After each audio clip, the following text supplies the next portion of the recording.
G'day and welcome to David Joshua Ford Live. This is episode 64 and we're going to take a look at what is ahead in Companion version 3.2. It's in beta at the moment, so don't rush out and install it, but I just wanted to take a look at what is coming up and some of the cool things in the pipeline.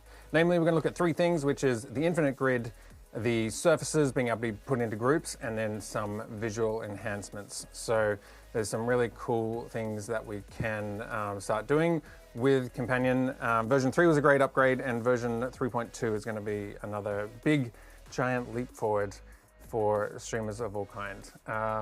Thank you for joining us in the chat, Rob and MacTech, and who else I got? Vicky.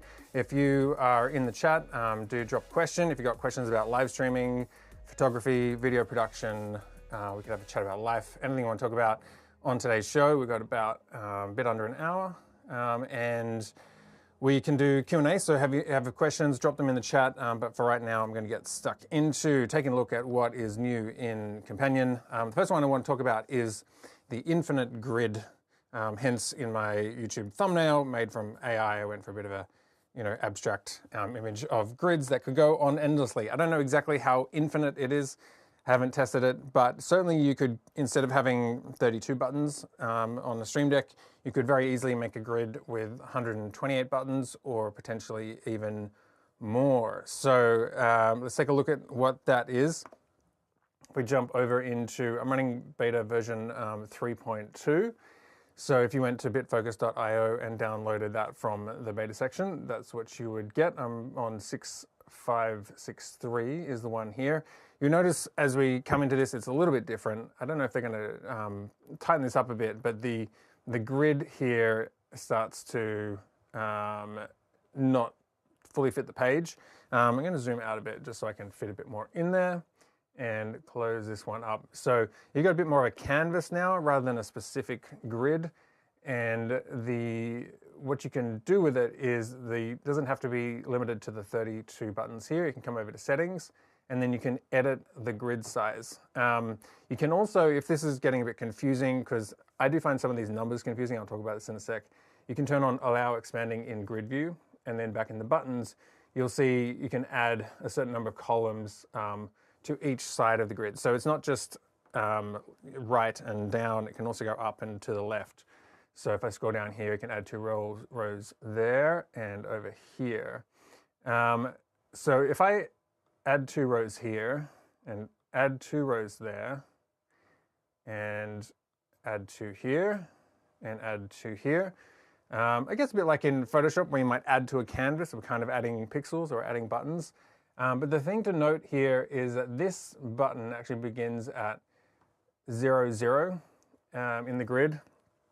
I would love if they change it to 1, 1, as in this button becomes this button.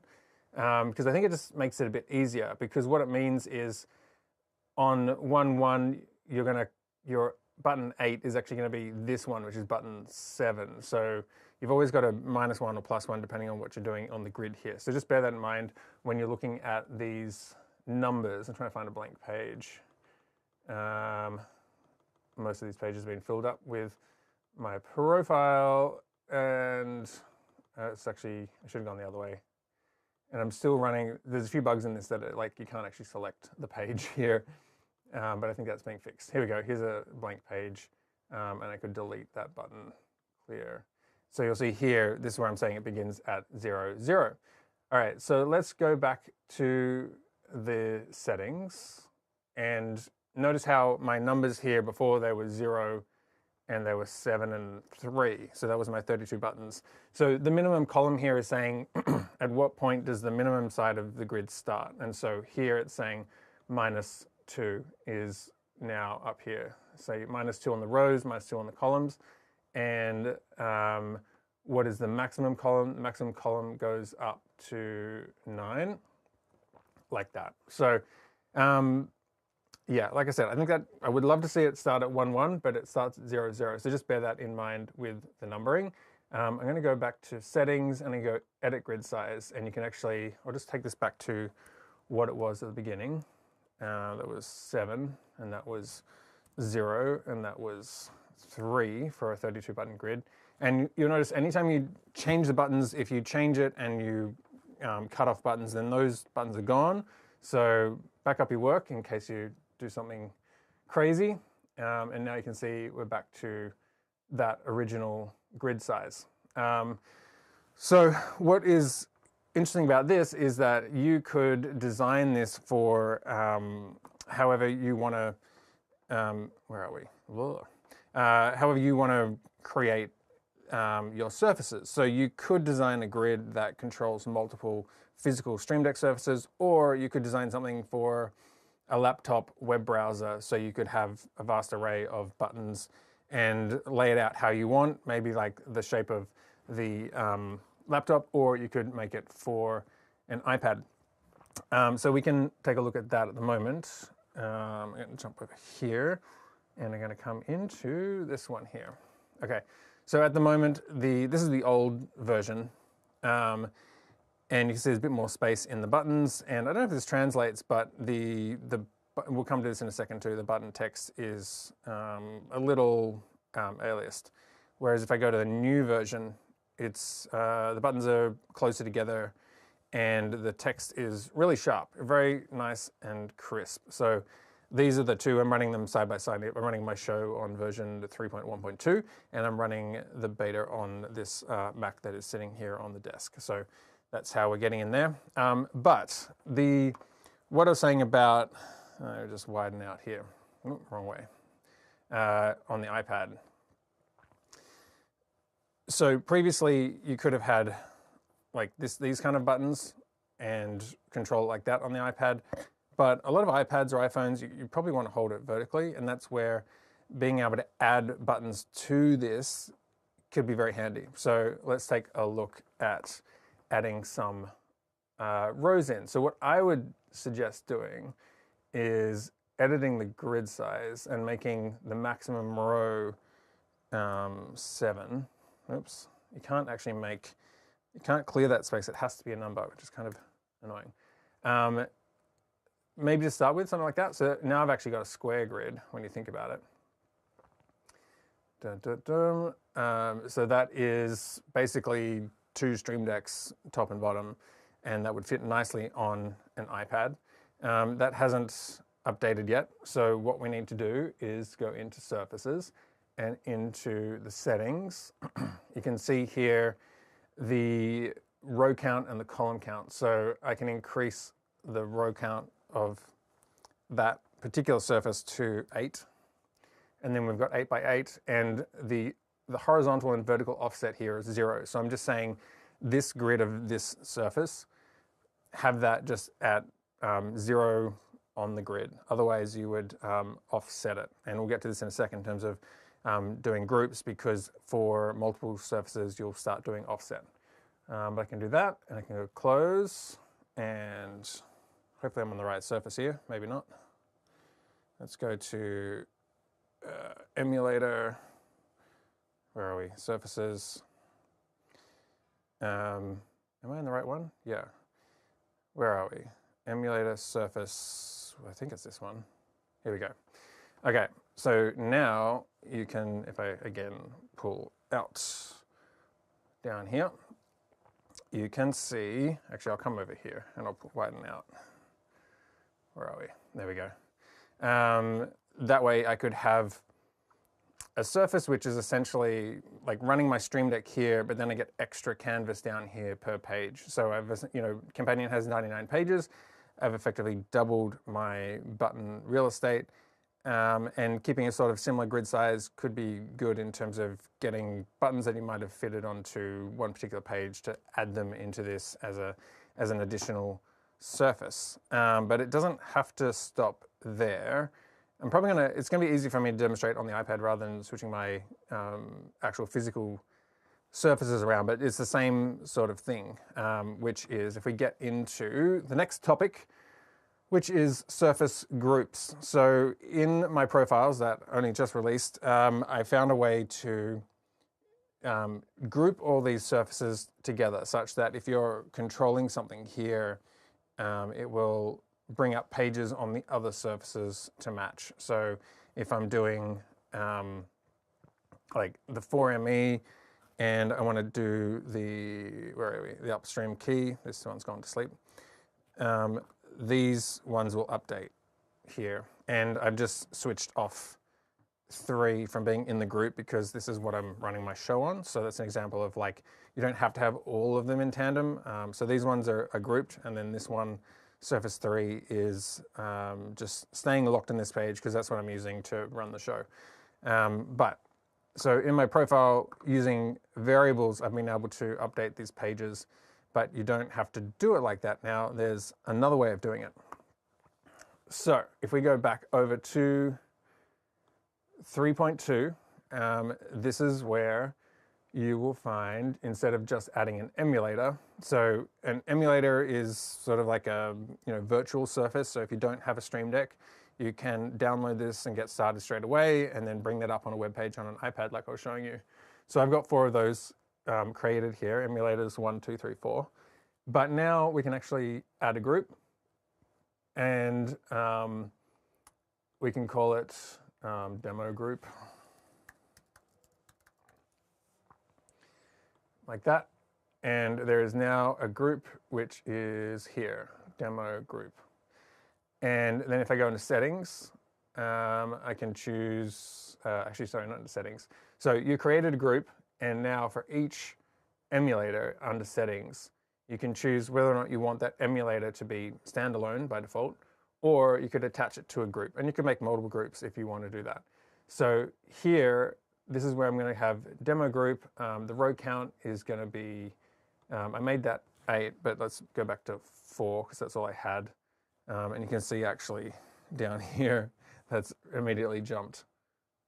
If I go, where are we? 8. So I had 8. And so I could reduce this as I'm reducing the grid size. Oops. Okay, there's an example of I've reduced the grid size and I've cut out a row. Oh no, sorry, it's on the emulator. If I did that to the actual grid, the buttons would be gone, but the emulator is just more of a display setting. Okay, so we've got 4 rows there. All right, and so that's part of the group. And then I can go to my Surface 2. So if you had 4 Stream Decks, you could, instead of emulators 1 to 4, you could just go through these Stream Decks 1 to 4, and we're going to add that to a demo group.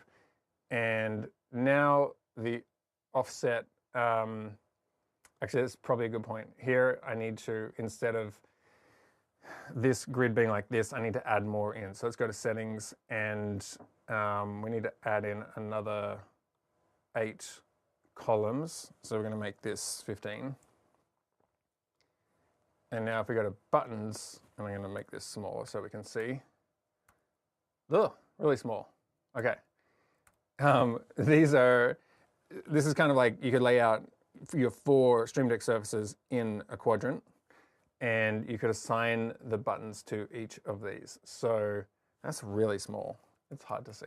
All right, we'll just go a bit bigger, and I'll scroll around here. I'm also going to turn off expanding in grid view because that is going to give me a bit more space. Okay, and let's go up to PTZ. Yeah, there's a few quirks in, so some of the text hasn't been importing, but I think some of these bugs are being fixed as we speak.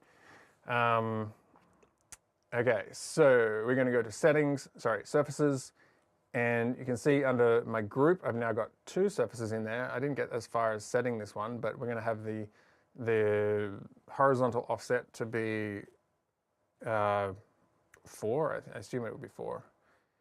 And then we're going to go to surface number 3. We're going to add that to the group, and we're going to make the horizontal offset 0. Yeah, come back. Where did it go? Okay, but then the vertical offset is going to be 4. And then the last one is the 4th emulator is going to be in the demo group. It's going to be the same size, and that is going to be offset by 4 and 4. So that's going to be, basically our quadrant is going to be, where am I? Come back here. So in my 128 button grid, which is 8 by 8, no, 16 by 8, I think that's what I was doing. I am going to have stream decks 1, 2, 3, 4, and that's how I've laid that out by the offset there. Okay, so we're going to close that one down. And now, excellent. Okay, so I should be able to, you'll see I've only got my original profile here on this first quadrant, so these other buttons are going to be empty. But if I had stream decks under surfaces, I could now, they would either just show up on the surface, or I'm going to open this up on the computer. So I'm going to make this smaller so I can arrange this. Let me go down here. Okay, they're all going to be about this size, just to demonstrate. So I'm going to open up 1, 2, 3, 4, and drag them out. So now I've got this one and that one, which I've obviously not done right, and then this one and this one. Okay, now emulator, this number 2, 1, 2, 3, 4. I obviously got that number wrong. Horizontal offset needs to be 8. And now that's gone black, my math. I was thinking 4 down, but it was actually 4 across. And so that would be an example of having 4 physical stream decks, and you create a 128 button grid, and then you assign each physical surface to each of those quadrants. And then you've got 99 pages of that, and you've got a ton of real estate. And so then what's going to happen is anytime you have a button that jumps to another page, these are all black, so it's probably not a great way of demonstrating. But each jump here, and I've got weird things on because I've also got my old surface updating. Each time you do a page jump, so then these other 3 quadrants or surfaces are also going to update. So bear that in mind in terms of how you lay that out. But that's kind of that's a neat way of having it visually laid out on one page, and if you've got your surfaces matching, that should be pretty straightforward. Wouldn't have to be 4. You could do 4 in a row if you wanted to lay it out like that, or you could just do 2, or you could create that 128 button grid and then just have it in a web page in that, or even if I go to, where's my iPad? I'll go to iPad settings. No, I don't have that one. Let me go back to, I'm just going to use, let me pull this one out of the group. Settings, just because I don't want to find the address on my iPad again. Surface 1, so I've made this one, I pulled this out of the group, and under my settings, I'm going to make the row count 8 by 16. I think that's right. Oop, hope I'm not pushing buttons here. Where is it? 1, 2, 3, 4. This one, 8 by 8. Column count by 16. Okay. I find, like, if you select the text, the whole box disappears, and it's annoying. All right, but here's an example of, where we go? It's right here. Of an iPad with 128 buttons that you could lay out. And this is probably getting a little bit small, or you could get an iPad like a 12-inch, or what is it, 12.9, have a bigger screen, and they might be buttons that are pressable. But yeah, excellent. Dun, dun, dun. Okay, hopefully the audio is all right. I was adjusting that this morning. I'm going to go along to the last section, and then we'll get to some questions here. So lastly, we're going to look at visual enhancements, and small things, but they do make a sort of big difference when you're looking at it. The main one is that the text is now sort of vector-based, so it's really sharp on the iPad. I'm going to make my iPad back to, I'm going to change this so you can see on the settings. I'm going to make that back to 4. Ah, man, I'm going all over the place. 4 by 8. Horizontal off, I don't know where that went to 2. 0. Okay, close. and then we can come back to here. And yeah, they're just like, they're nice and sharp. So if I zoom right in on the iPad, you can get a nice look at that.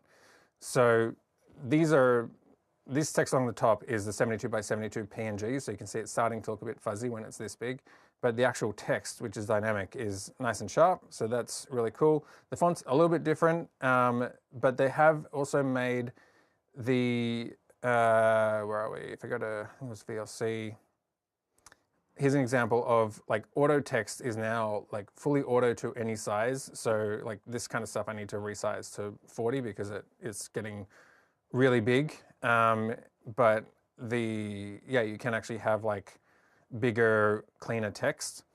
And then the PNG size would be up to 288 is a good size to work with for that. So 288 by 288 pixels, create a transparent PNG. That's what I've got down here for this loop one, loop all, full screen, those kind of things. If you're trying to have different sorts of text and then dynamic text in there as well. And what else have we got? The auto, you can make the, I'm just going to bring this one back in here, make it a bit bigger so you can see what we're doing. Buttons, and I'm going to go to here. So the font size can be auto, but you can actually type in a number now. I wasn't aware of this at first because it looks like it like auto, 24, 44, that would be. So 44 is the biggest kind of default one, but I could actually type in like 60 and it'll set that to be bigger. Or if I go auto, it's going to be the biggest that it can be. And I could also, by that measure, make it smaller. Like I could make it 6. So make sure you can type text in there. And then, yes, the PNG over here where you would load that up, 288 by 288. All right, let's take a look at some questions and we'll see who's in the chat and how we're doing. G'day, Vicky, and g'day, Rob. MacTech Solutions from Wichita Falls, Texas. Great to have you here. And we've got Rob joining from the north of Frankfurt. Excellent. Jerry, great to have you here. Bill and Alejandro, sorry, I'm reading this. These are very tight. So I'm reading this across 2 lines. I should make this text a bit longer. Drag that one out. There we go. Now I can read it as one. Emmanuel Francis. Great number of people here today. Hopefully the audio is okay. Let me know. The way I run my audio, I need to change it. I've got my balanced audio actually going into studio monitors, which I use for editing, and I really need to have a switch across to the live streaming because I'm taking an unbalanced output from the board into the TRS in the Constellation 2ME, and I need to get a switcher and stuff. And yeah, that's one of those like on the list of things to do. Emmanuel Francis, and good to see you guys are chatting. Rob says, so the idea is that you could have multiple surfaces connected and laid out like this grid. Yep. And you can design that any way you want. And it can also go upwards and to the left. So you can add on negative numbers, and buttons are now referenced as their row and column number. So it'd be like 1/1 or 7/3, that kind of stuff. It used to be a number from 1 to 32. So you'd have a page number and then the button number, but now you've sort of got 3 digits. You've got the page, row, and column. And by default, the grid starts at 0, 0. Again, I hope they update that to just the default behavior at 1, 1, because I think that would make more sense, because I think there's so many times when you're just like scanning a row and you're like, oh, the 4th button across, but then you got to go -1. So it's 3. And it just gets a lot. Okay. What are we up to here? Rob says, great solution for non-Stream Deck surfaces. Yeah, iPads are going to be great for this. iPads are fantastic for this because you can walk around and wireless and that kind of stuff, and they work really well. So, and there's, or so many people have tablets and iPads, that kind of stuff. So it's a device that can double up if you're just wanting to use it casually. Maybe you're setting up at a venue and want to walk around and control things. The iPad is fantastic for that. I think the Stream Deck's still really good for if you're in the heat of like running a show and you need to have your eyes on the multi-viewer, then having your fingers on multiple buttons can be very handy for like cutting different cameras or cutting the program. Vicky says it hurts their brain.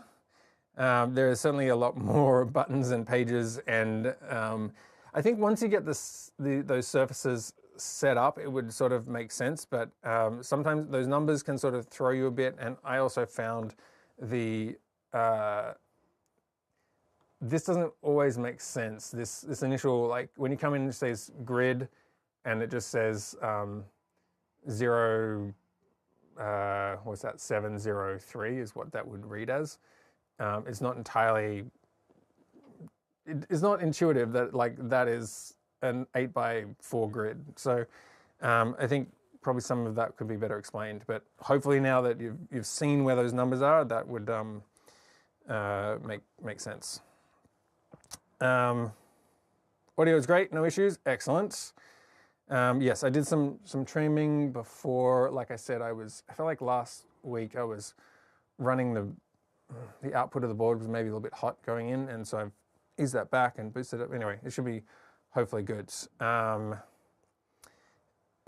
from Germany, great to have you here. And where are we? George from New York. Great to have a bunch of people here. And keep your questions coming in. And I will answer. Martin says, DJF profile is getting too complex. I don't know if you're talking about my recent build or if it is what I was explaining today. I've got to think about how I'm going to approach my profile and what this can now do. I've just spent a ton of time updating it to its current state, so I'm keen to not, launch back into that. But I think with my profile, the easiest thing to add on would be what I was showing you initially about from that first surface. If you just add on 32 buttons beneath it, then you would have where are we? Down here. You would have a Stream Deck control, so you could have physical Stream Decks, and then on the iPad, that's where you could bring up your controller. Where are we? I think it's this one. And you could have the buttons below it for additional control on the iPad. That's sort of a neat way of doing it without having to modify it too much, is what I'm thinking. Back to here. And what else we got? Looking at the questions. I'll get to your question in a sec, Rob. Alonzo says, hi, I wish you could one day show how you set H2R to pull the chat comments and then send them live. Great work with the Canon PTZs, by the way. Thanks. Yeah, the Canon PTZs are working really well. I'm liking them because for my stuff, I've been able to automate everything here, and then also for clients, I've been able to build automated shows for them to do completely different shows from the same setup. So one button push will run like a workout, and then another button push will run a podcast interview or like live shopping, that kind of stuff. So the PTZs are like having a camera person in your studio that will do a perfect move every time, and you don't have to pay them. So it's cost efficient. But question was how we set the H2R to pull the chat comments. I'll go over it briefly, but H2R there's a free version. There's also sort of a pro version which has more features in it. But if we go over here, I'm just going to hide this. So when you open H2R, going to grab this over here too. I think this is fine. Ugh. Okay. When you open H2R, you've got this one, which is the rundown, which I just opened there. So I'm going to close that one down. That's my rundown here. I can fire different graphics, that kind of stuff, and I can pull them off. And I can also do the same on the Stream Deck. I've got control here to bring on things like that. So the Stream Deck is connected to Companion, which speaks to H2R, which is running on the actual computer. So the computer is running the graphics here. If you do get my profile, I also export the JSON file from this, because all of these things here are actual slugs with codes that need to connect to the Stream Deck. So if you import that, then these buttons will connect to these ones, and then you can just come in here and you can edit it to change it to meet your needs. What I like about H2R is that it's sort of a networked approach. So you don't have to, you could be running it from an iPad, or someone else could be running it on a separate computer and triggering things, or even remotely. And then you can also get the graphics into the ATEM without having to have a physical connection from your computer, because you could have a secondary computer in a rack that is outputting video. So what I do is, trying to think if because it's running at the moment, but on my output page, you've got 4 outputs. I'm just using the first one, and I think I can open a copy here, and that's fine. So this is, where are we?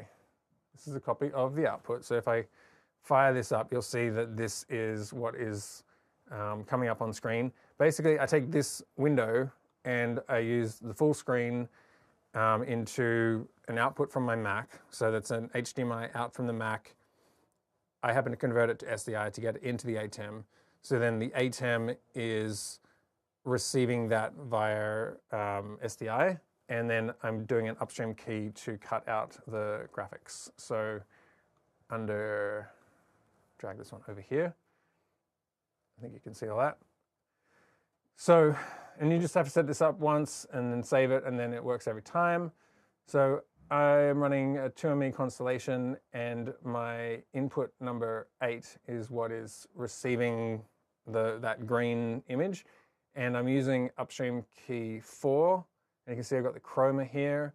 I'm not going to do it now, but basically you would sample it using this box here. You cut out the green, and then you turn it on. You can see here this key number 4 is on air, and then that's just permanently on. If I turn it off, does that? No, I guess nothing's going to happen. So it's just permanently cut out because the green is always cut out. And then anything that's not green in this graphic, like this one, will end up on screen. So this red bit, you see the copy of that, is what ends up on screen. So that's just permanently on, and anytime I want to bring up comment, that will do that. So that is where and I can do this on a computer here, so we'll see, we're scrolling down here.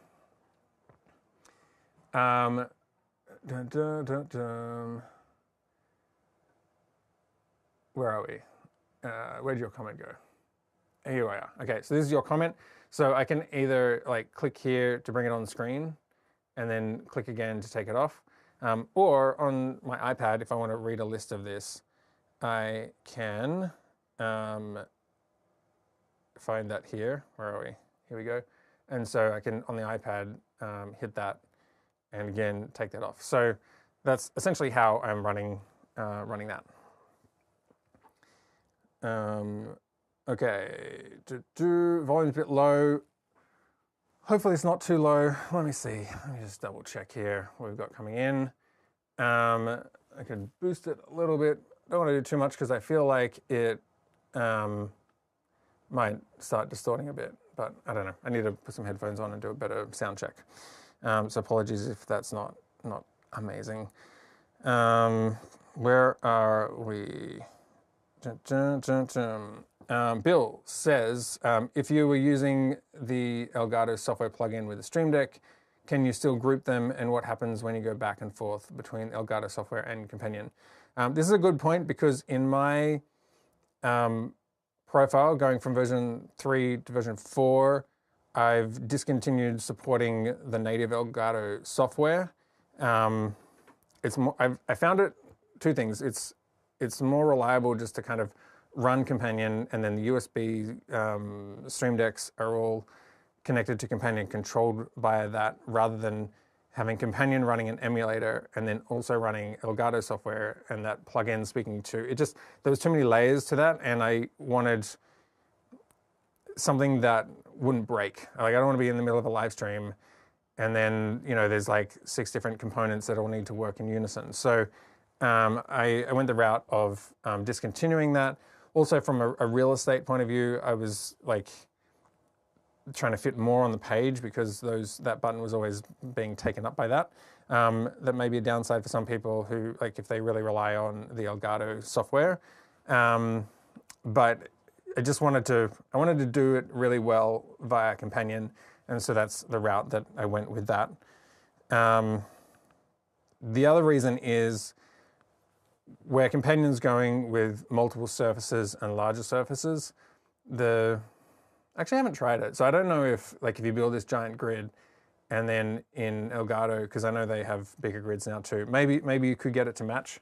I could look into that. I haven't seen that, but prior to this release, if you had Elgato and Companion both running, then on Companion you would run an Elgato plugin, and so you would basically only get one surface. So you could plug in multiple Stream Decks, but they're going to be mirrored because they're all referencing that plugin. So it meant that you could have multiple people on the same mirrored consoles, but anytime they change something on this, it's going to be changed on the other one. So in terms of diversifying the surfaces and having more control, that's where we went with that.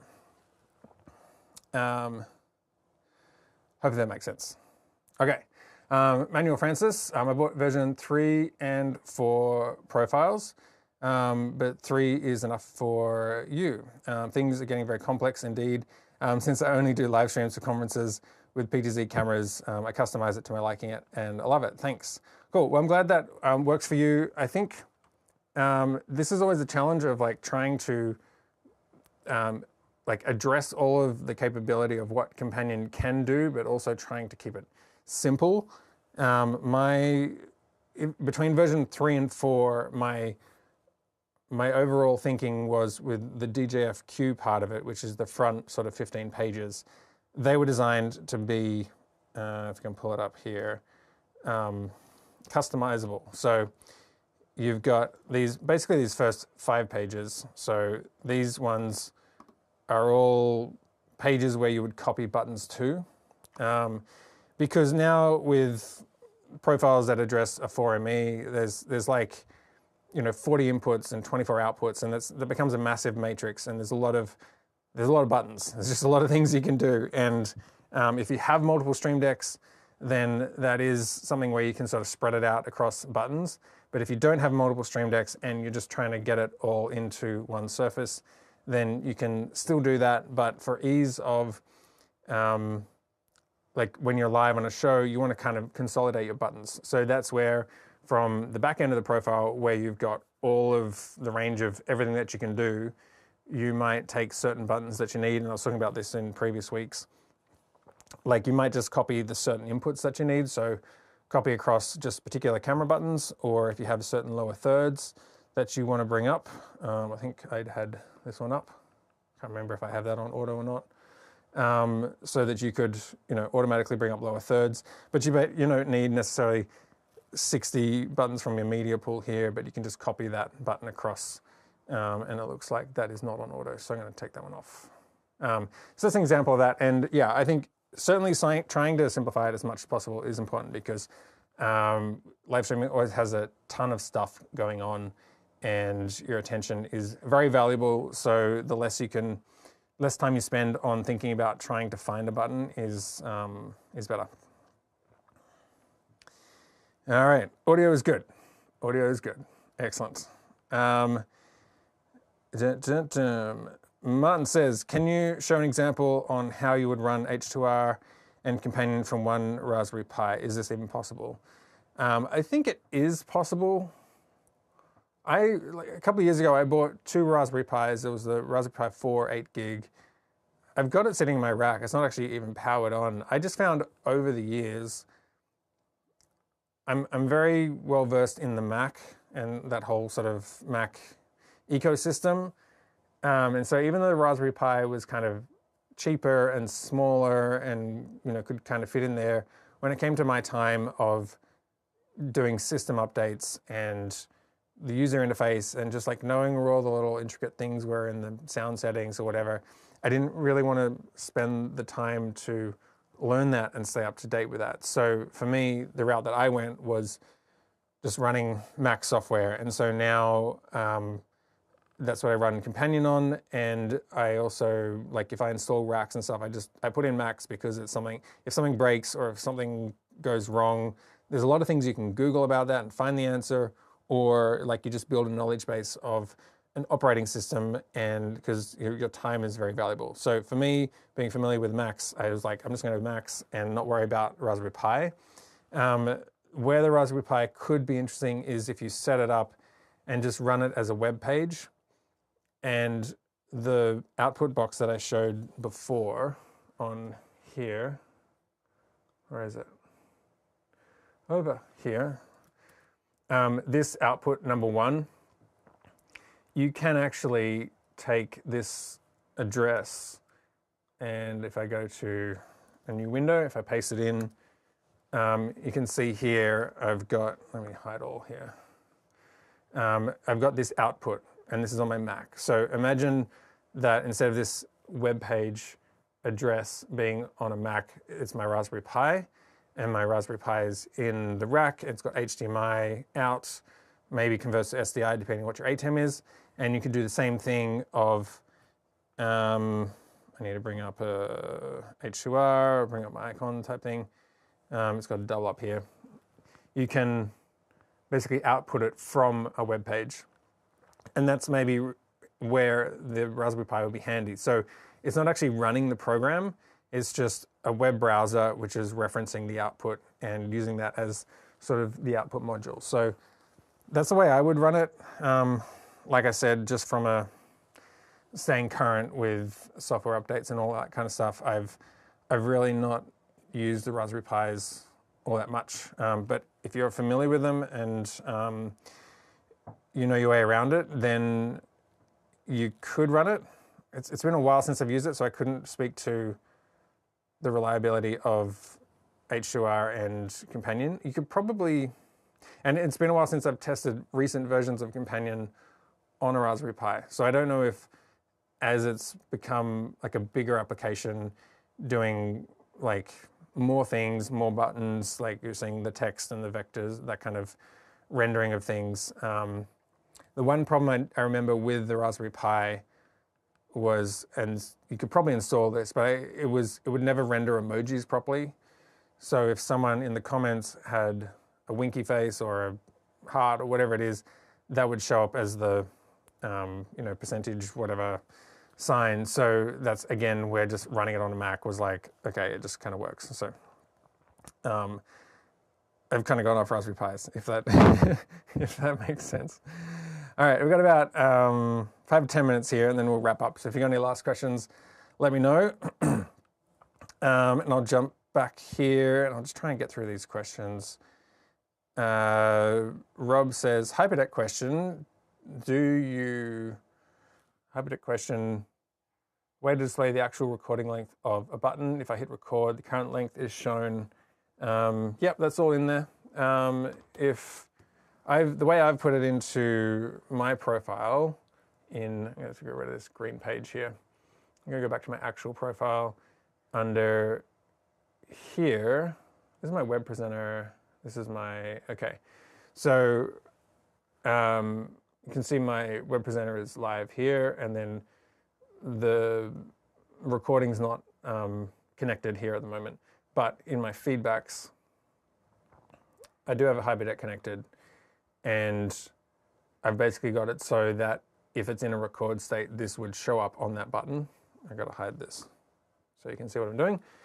And the text here that I'm using is hyperdeck timecode hours, minutes, seconds. So that is something where under variables, just go to your hyperdeck, and then you can scroll down here and you would see all of the options that are available, and you would copy that. I think you can even do, yeah, so you could do frames, hours, minutes, seconds. So you could take multiple variables and string them together the way you want. So maybe you just want to show minutes and seconds, and you don't want to show frames because you want like those 4 digits to sit on a button better. I've done that before where I don't actually show, you know, what's that, 8 different digits, because it makes the button really small. So you can customize it like that, but take a look in there. And what else we got? A bit off topic, but great question. Can Companion run Amaran lighting control? I haven't tried. I remember seeing briefly in terms of the Citus app, there was talk on some forums about creating support for it. I know someone who could create it for you, so if you want to sponsor that, Joseph Adams on GitHub, I know he could probably build that in a heartbeat. So if that's very important to you, then you could probably reach out to him to get him to build that into Companion. And then beyond that, Companion can control a bunch of lighting gear, which I haven't delved into that yet, so I can't really speak to that. But I know that it's in there, and keep looking for it and keep experimenting with it, because there's, I think particularly too, if you can get into more of a DMX environment, that would work. Rob says, I have an event coming up where I feed the program out of an ATEM Production 4K into input 4 of an ATEM Mini Extreme. How would I set up Companion that input 5 is routed to input 4 of the AME? Hang on a second. Coming out of the ATEM Production 4K into input 4. Input 5 is routed. Sorry, I'm not quite sure where you're wanting to go from 5 back into 4 if your production 4K is also coming into, okay, hang on. So inputs 1 to 3 are cameras connected directly to the ATEM Mini Extreme, and cams 4 to 7. So I'm losing in my head here of all the routing. I think I need a graph. Input. Okay, sorry, I think I'm getting way into the specifics, and you probably want a general thing. 1.3 connected to ATEM Mini Extreme and cameras to the 4K. I'm losing track of your routing here, so maybe shoot me an email on that. But if you're asking, can you follow it, then you can. And one of the easiest ways to do that would be going over to triggers, and you could build a trigger such that if a condition becomes true, for example, like, not tally, is that right? Oh yeah, condition, get rid of that. Condition becoming true, the condition being program, the ATEM program 1, like the camera 1 is in program, then the action taken would be ATEM, I don't have my other ATEM connected, but you would go, just pretend this is ATEM 2 and not just ATEM, to switch it. You can do this for auxiliary, and it doesn't have to be routing. So basically, I'm setting up a trigger that's listening so that anytime this source goes into program, you're taking another action on the other program. I'm not sure if I'm saying that correctly in terms of what you're trying to get to, but maybe have a look at triggers, and if you're trying to get one to follow the other in terms of the routing for the auxiliary there. All right, I'm gonna have to go soon, so let's get back to here. Is there a way to do new ATEM 7 seconds lower thirds in Preroll 4 in the previous version 3.1? So the lower third that I showed you in terms of, where are we? Bringing up this one. So that was this one, which if I long press that, it will turn on lower third, and if I long press it again, it'll take it off. That's using the downstream key. All of that's in there, and you could build it and customize it in 3.1. But yeah, so what I've, part of the upgrade to version 4 is I've gone through the entire media pool and created these buttons so that you can, still store number 7 has that functionality on it. So now any of those media buttons can either be selecting it to just put that still store into the media pool, or you can put that still store into downstream key to actually activate it as a lower third. So yeah. Come back to, where are we? Come back to here. This goes to 11, says, your work always inspires me. Appreciate that, thank you. Where are we? Download your video getting started, and the AAC gain voice is 82 decibel. Okay. Yeah, I'm gonna have to take a look at the audio. Like I said, I probably should have done this on Black Friday, was I need to get an actual balanced audio into my thing, because I've got all of the stuff and I just haven't like connected it because, I don't know, time and things. And Vicky says, thank you. And let me see what we got in here. Rob says, did I bring this one up? No. Where are we? I'm bringing up multiple things here. Thanks for this displays the time code. If I have external time code, I don't see the actual length of the clip in the time code. I feel like it's in there. Maybe taking a look at the variables. If you're talking about, it could be the mode that you put it in, like you need to switch it from playback to record, and then it would read that time code out correctly. But I'd have to take a look and sort of deep dive into that. Excellent. All right. I think that's it. Let's clear that. Thanks for joining. Let's hit the button here. If you want to see the profiles I was talking about, I have got version 4 out. davidjoshuaford.com/companion is where you can take a look at all of that updated stuff, and then hopefully taking a look ahead at what is coming in version 3.2 of Companion.